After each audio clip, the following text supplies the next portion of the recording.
Thank you, Mr Speaker. Well, yes, we are here nearly at the end of the 50th Parliament.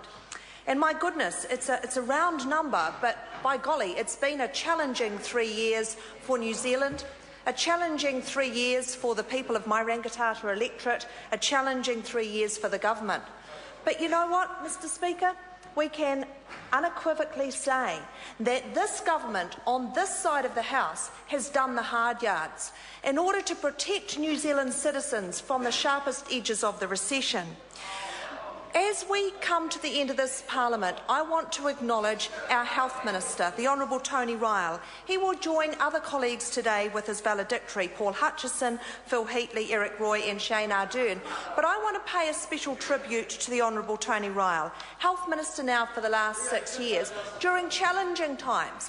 So, despite the fact that we've had huge challenges to the government revenue, to the finances, the global financial crisis and the sort of impact that the Christchurch earthquakes have had on New Zealand, despite all of that, an average of an extra $500 million going into the health budget each year during his term as Minister. In addition to that, we have, during that time, seen the health dollars go further. That has been an enormous achievement on the part of not just the Minister, but the Ministry of Health and the practitioners working in the health sector across this country.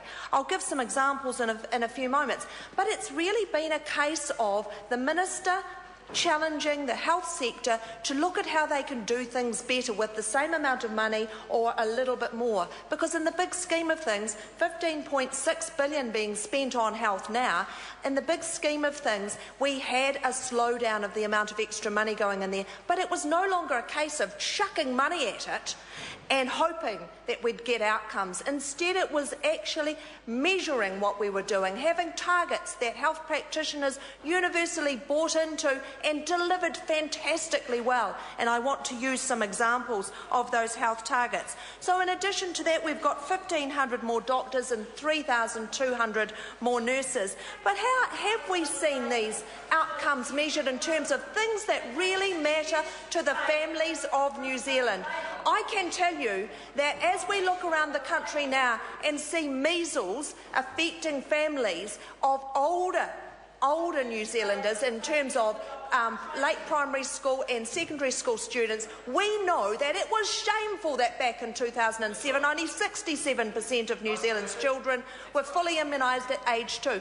We know now that it's 93% at 8 months. Now, we know that that has been wholly because of practitioners getting in there and making sure that children are fully immunised. We also know that there is much less waiting for cancer treatment now. We know that New Zealanders are not going to Australia for their radiotherapy treatment and their chemotherapy treatment.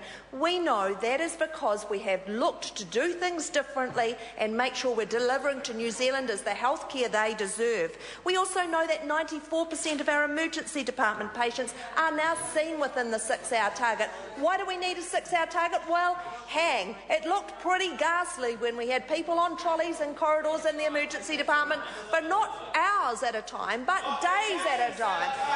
What a shame, an absolute shameful practice that was, and that has stopped. Well, there was a variety of health ministers. To be clear, there was actually the Honourable Annette King and the Honourable David Cunliffe both had parts to play in that. So what else have we got happening? Well, we actually now have a significant amount of money looking to address a very, very difficult issue, and that's rheumatic fever prevention. $65.3 million in there. The previous Labor government promised much and delivered nothing on this. They promised to address it, but did not. And it is a terribly difficult issue to address, and now we have thousands upon thousands of children dropping into sore throat clinics to be checked, and they have much less likelihood now of developing rheumatic fever, getting the treatment they need and doing that. We have also prioritised detecting diabetes and cardiovascular disease early. And in order to do that, you can't just expect that the patients will rock up to the doctor and say, "Oh, I thought I might have a check for that." That's rare. What we are doing is systematically requiring that in primary health care, they are checked. When it comes time for this election, what we will see is New Zealanders looking at our record, our plans for the future, and voting National. Correct. Well done. Honourable Clayton Cosgrove. Mr Speaker, that was an interesting speech, but and obviously that member is proud of her record. I take the opportunity to